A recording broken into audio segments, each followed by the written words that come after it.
you do all you can to protect your health and also protect the health of those who are here to serve you. The buffet venue will encourage our guests to maintain strict orderliness. We advise that you use your nose masks if you are approaching towards the buffet stands and using the cutlery, or you allow the F&B person to actually attend to you. We do not appreciate that the cutleries are handled directly.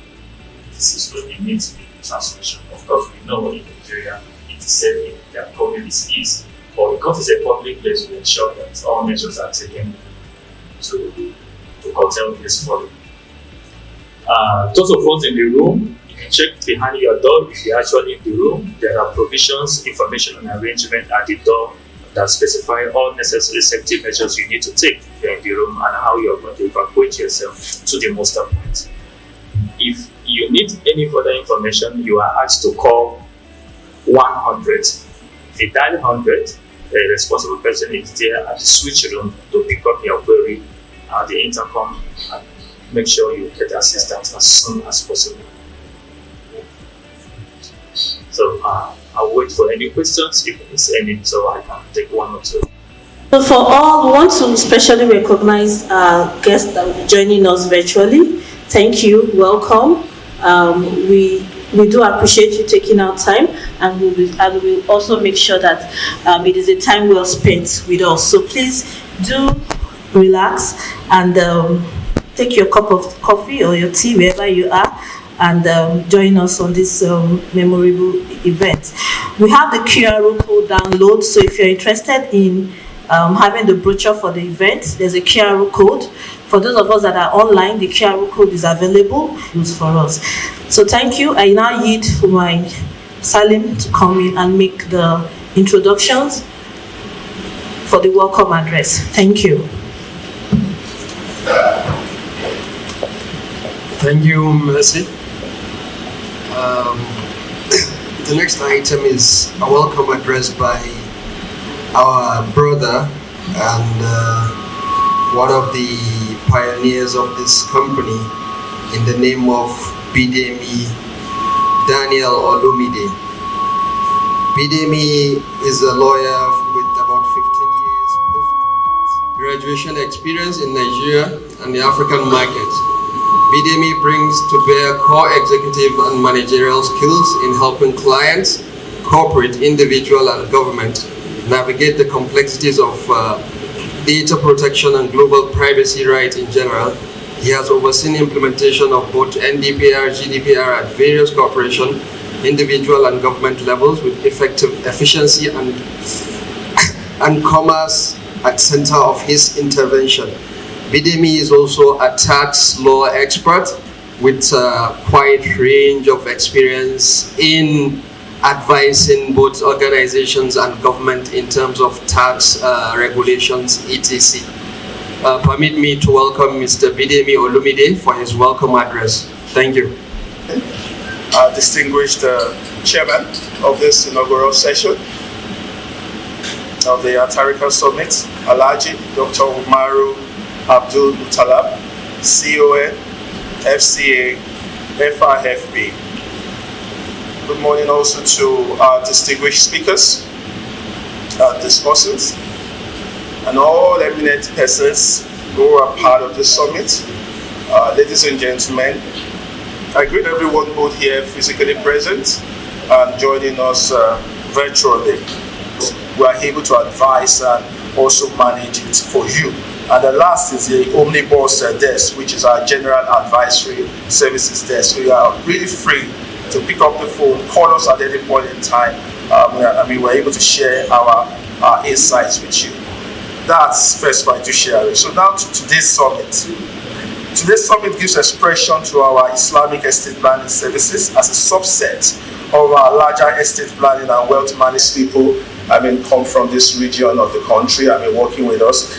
And we pray that with your support, we'll continue to move in leaps and bounds. Mr. Chairman, sir, eminent personalities, ladies and gentlemen, let's please have a rewarding use of our time here. I would like to introduce our chairman for the day, Alhaji Umaru Mutalab, CON, FCA, FIFP, Alhaji Umar Mutallab is a prominent business leader, a banker, a chartered and certified accountant with many years of experience in development, commercial and merchant banking. He is a member of board of Institute of Human Virology, Nigeria. Dr. Mutallab is one of Nigeria's most respected bankers, who was a former Minister of Economic Development in 1975 and Cooperatives and Supplies in 1976. He served as a member of Nigeria's Federal Executive Council from 1975 to 1978. He was also the former chairman of First Bank Nigeria and managing director and chief executive of United Bank for Africa. He is the current chairman of Jaiz International PLC.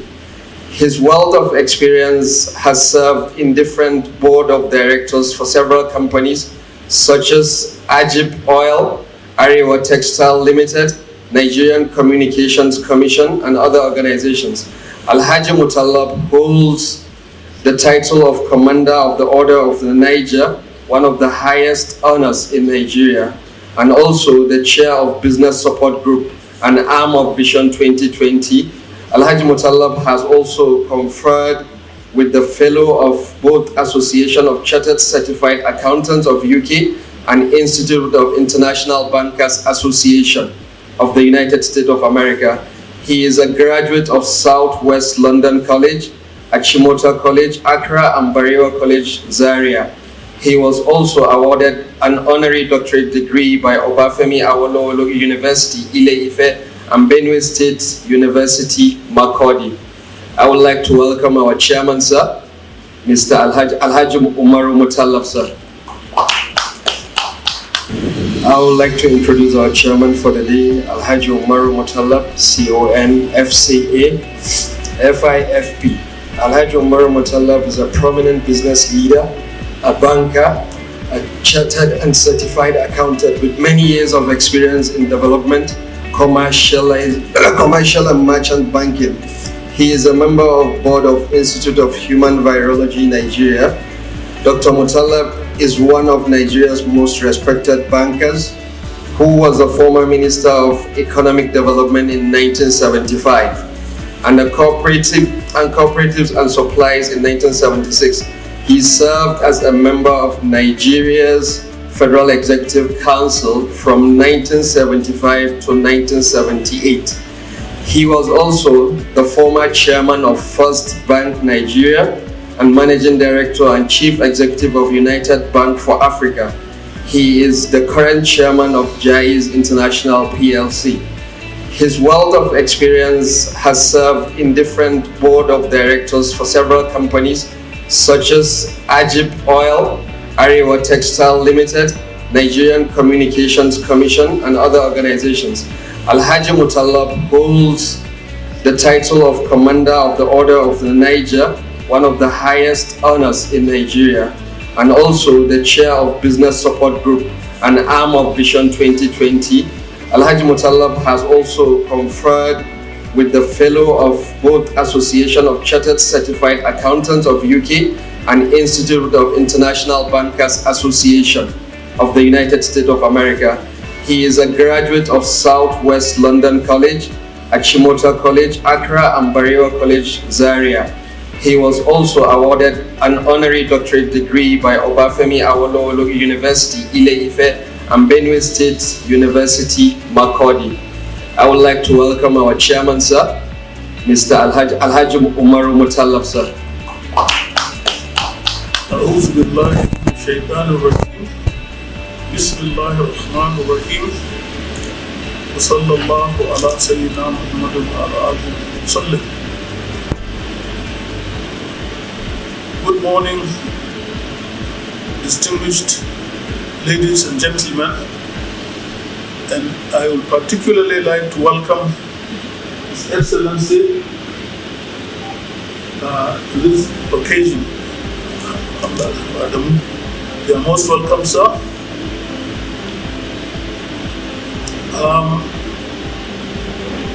It is a great pleasure for me to be invited to this occasion because I think it is an occasion where I believe we'll learn a lot. It was only a couple of months ago that I met Mr. Salim and Marcy, who introduced this issue to me, and I was very, very delighted that I'm one of the participants of this occasion.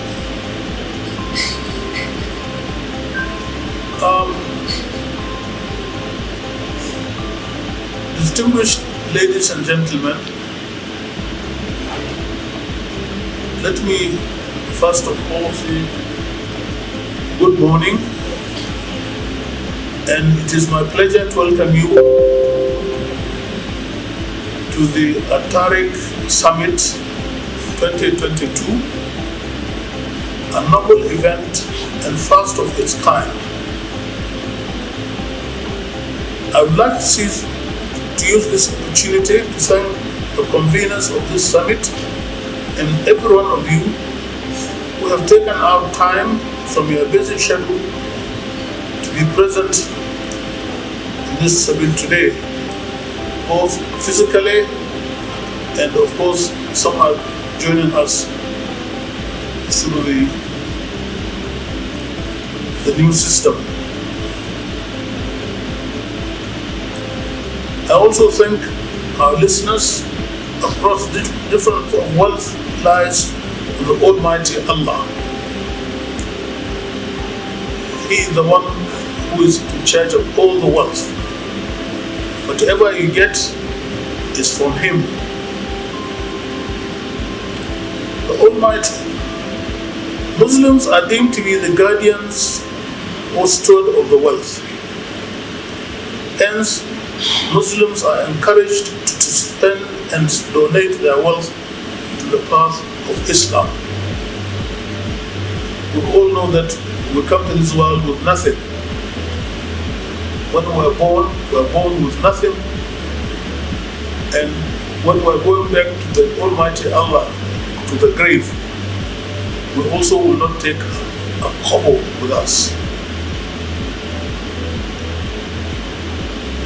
Also, the Almighty Allah provides guidance not to spend the wealth in wasteful, miserable, or stingy ways. Once the wealth has been accumulated, it is necessary for Muslim beneficiaries and dependents to inherit the businesses, assets, and legacies of their patriarch and matriarch after their death. I'm sure this morning, or should I say this afternoon, we'll hear quite a lot about various ways of how this can be done by enjoying to give a certain percentage of our wealth even during our lifetime. But if you go beyond that, then it is something that is not allowed. Islamic estate planning is the process executive of AT-Tarikah, one of the first insurance companies set up under Islamic injunction that is in operation. At this juncture, Your Excellency, distinguished ladies and gentlemen, I would like to once more welcome you to this Epoch Summit. I would like you to enjoy your time as we proceed with the conversations on best practices for generational estate preservation under the Islamic law. Thank you very much. Subhanakallah walhamdulillah. Ashhadu an la ilaha illallah. Thank you very much. Thank you very much. Assalamu alaikum wa rahmatullahi ta'ala wa barakatuh.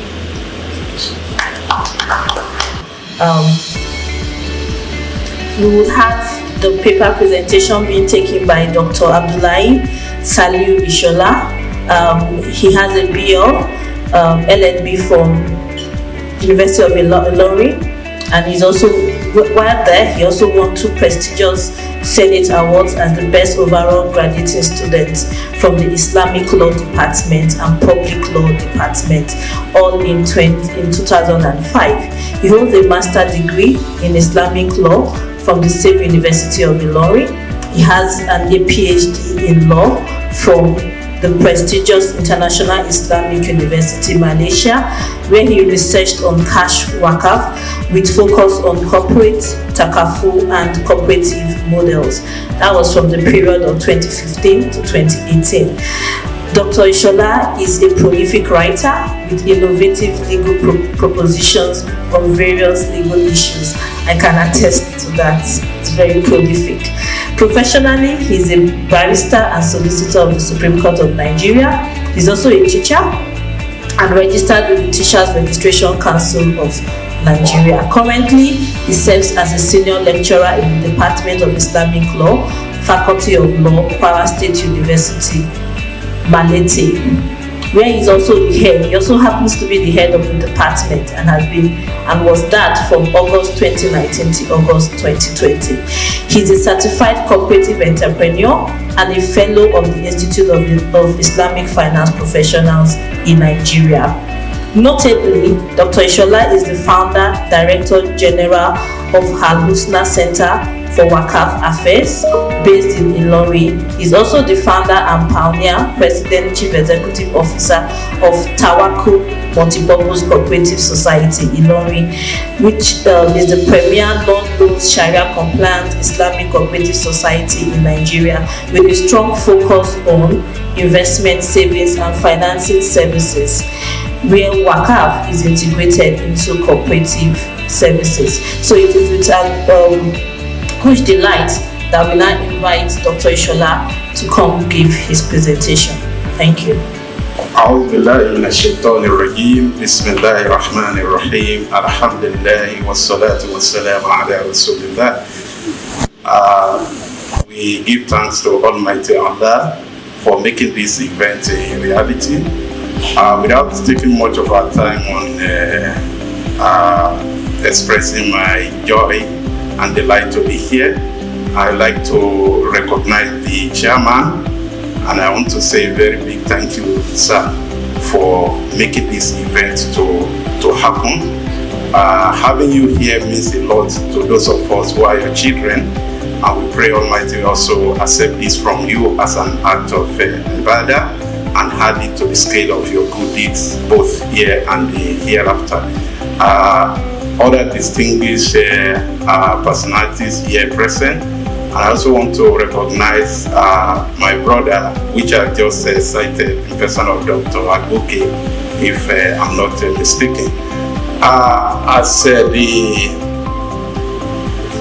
As it has been announced, Baraka Alladhi biyadihi al-mulk wa huwa ala kulli shay'in qadir alladhi khalaqa al-mawta wal hayata liyabluwakum ayyukum ahsan amala wa huwa al-azizul ghafur. Now, when we reflect on this verse, we know the purpose of our being in this world.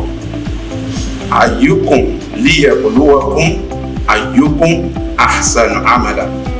For whatever we do, Allah has created life and death in order to put us on trial, that who among us is going to be good, is going to be good to himself, is going to be good to his family, is going to be good to his neighbors, is going to be good to humanity in general. So for that reason, whatever Allah has given us as wealth is a form of trial that we are going to account for it. Generational usage will benefit accrue to one as reward even after death.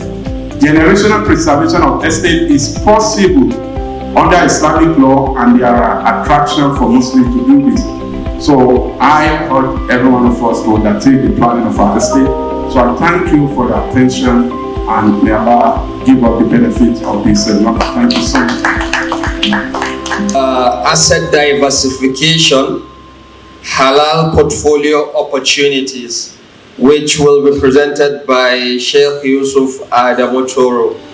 Sheikh Yusuf Adamotoro is a proficient English and Arabic speaking person from University of Maiduguri. He has a Bachelor of Science in Microbiology. He obtained a Bachelor of Art in Sharia Law from Islamic University of Medina in 2015. Recently, in 2019, Yusuf obtained a master's degree in Islamic Finance Practice from International Center for Education in Islamic Finance, INSIF. Yusuf Adamotoro is both confident and hardworking with proven time management and collaborative skills. He has a solid theoretical understanding of Islamic sciences and some practical experience in the industry. Yusuf is a certified Sharia auditor and advisor from the prestigious Auditing and Accounting Organization of Islamic Financial Institution, IOFI. He has vast experience having served in various roles and as an instructor at International Center for Islamic Culture and Education. He is a Quran teacher at Rahman International School, El Kanemi Adult International Center, Hajj and Umrah coordinator for several travel agencies. I have the honor of inviting Sheikh Yusuf Adam. Thank you. أعوذ بالله السميع العليم من الشيطان الرجيم بسم الله الرحمن الرحيم والصلاة والسلام على رسول الله وعلى آله وصحبه أجمعين. As earlier presented, my name is Yusuf Adamotoro, and I'm here to make a presentation on the topic asset diversification, highlight portfolio opportunities. And before we go into the discussion, it is paramount also to welcome and also appreciate our chairman, and also appreciate all of you that have attended, and also thank Allah subhanahu wa ta'ala for sparing our lives to attend this great summit. Without too much waste of time, because as you know, we have limited time, I think it's good to go straight to the discussion. But before then, I would like to make a brief introduction on asset diversification. As an investor, the first thing that will come into your mind is, if you are a common investor, is how safe is this investment? Why? Because when they diversify, they become reluctant, thinking that they have eliminated the risk that is involved in the business. But that is not true. The reality of asset diversification actually is to help an investor manage the risk properly. It also helps the investor also to see the trend of the risk involved in the business. Because when you are dealing with one investment, actually you won't have an idea of what is going in the other sectors. So your limitation in the amount of property you can use for work. There's actually limitation in the instance where the person that is doing the work or is endowing the work is doing it while he knows that he's going to die very soon. So that in that process, he will be limited. He's not allowed to just work off all his property, all in the name of trying to deprive some heirs or trying to circumvent the law of inheritance. The next slide. So we can go through the legal basis of what basically in Quran 3 verse 92, where Allah subhanahu wa ta'ala said, "A'udhu billahi minash shaitanir rajim, lan tanalul birra hatta tunfiqu mimma tuhibbun, wa ma tunfiqu min shay'in fa inna Allaha bihi alim." Where Allah said, never will you attain the good reward until you spend in the way of Allah. These are some of the issues that we have in our society now, where we have people who are old enough to be married, but because of the financial circumstances, they have refused to, and this causes more harm than good. So when you have an endowment that caters for that, it will be easy for the heirs, and of course family empowerment. Now, how to go about this is something that would be taken care of by those who are in the business, like First Fiduciary. They will tell you how to preserve the wealth and what governance structure you need to put in place. Sometimes you need to appoint an agent from within the family who will serve as a mutawali. But if you do not have the heirs or somebody that is capable within the family, then sometimes you need to appoint from an outsider or something. So these are some of the governance structure that goes into perpetuating the family well through the next generation. Next slide. A guide wakaf properly. They have state institutions. You have majlis that you can go to and say that I want to endow this property, and then you hand it over to them, and you are rest assured that they would care for it properly. So we need something like this in Nigeria. We need to enlighten people more. Summits like this are very important, and that's what we keep in touch with Mercy. I like what she's doing, and this is a very great opportunity to come and speak on issues like this and enlighten people about different instruments that we have under Islamic law. We have lots of them. Wakaf is just one of them. We have lots of instruments that we have not even tapped into. We heard about Islamic finance just not so long, and people think it's a new innovation. It's not. It's been there since forever. So we just need to tap into some of these things that we have and ensure that we do it the right way. Now, in Nigeria, we always have issues with regulatory bodies. We have issues with legal framework, because anytime you come up with recommendation that there should be laws on certain things, they'll say you are trying to Islamize Nigeria, you are trying to come up with, but no, these are things that will even benefit the non-Muslims as well. So thank you for your time. Jazakumullah khairan. If you want to also bring your lunch here to eat, that's also fine. So in between the having lunch, we would also be able to take questions and provide further clarifications.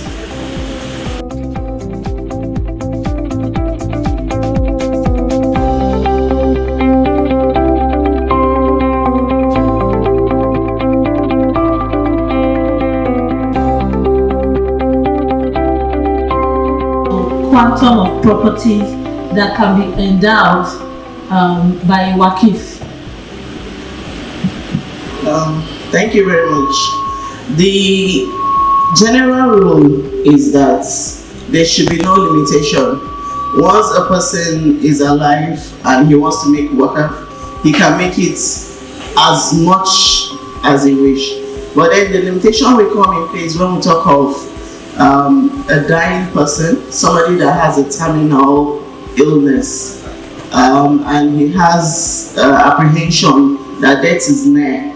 At that moment, he is limited. He cannot work off all his property, because that would be against the rule of wasiya that limits the property that can be donated to 1/3. So if a person is going through a terminal illness, that will be a limitation to the quantum of property that he can work out. Also, if so, we'll just go straight and ask a question from Sheikh Toro. I know you talked about halal investments. What is the importance for Islamic faithful with respect to having portfolios that are halal? And if they don't have portfolios that are not halal, what are the implications, if any? Assalamu alaikum warahmatullah.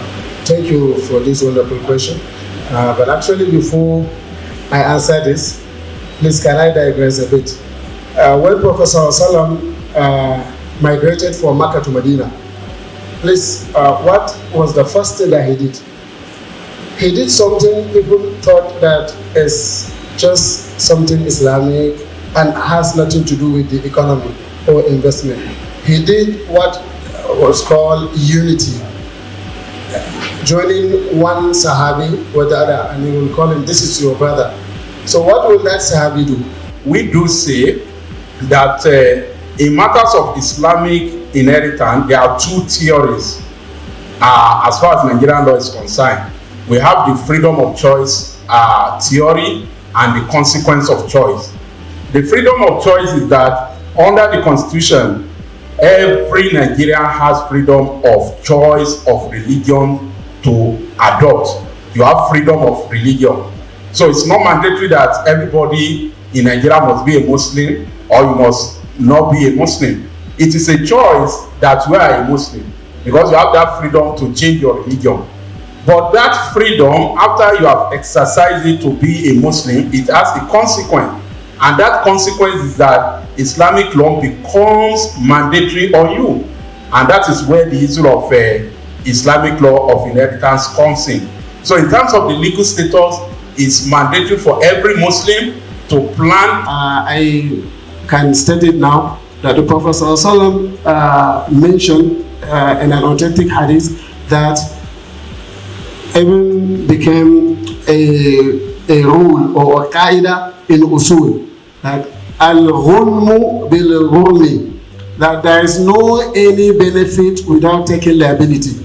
So meaning, if you want to undertake any business venture, then you must also be ready to take the risk, because it is the risk that will offset that benefit or return that you are going to get in your investment. And that is the basic reason why riba is prohibited, because it's zero risk free, or the risk is 100% shift from the loan giver to the loan taker, because the person that is going to take that loan. My question goes to the convener of this great occasion. My question, I am very impressed, and I'm a bit,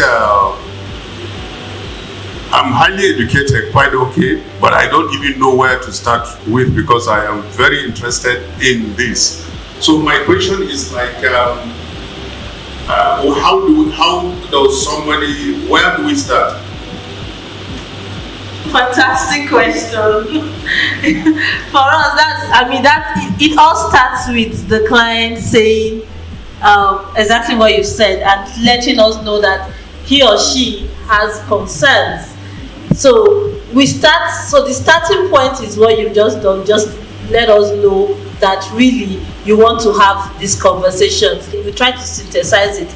And in giving that service to you, in providing that advisory, in building that structure for you, we also have recourse to our Sharia Advisory Board. So they are the ones that will come and stamp it and say, yes, this is good to go, before we will not say, all signed, sealed, and deliver. So I'll be looking forward to having interviews and also meeting with you, with members of our team. Thank you. So if we don't have any more questions, and we just want to appreciate everyone that has taken out time to be here. We want to appreciate every single one of us that has taken our time. We are going to quickly bring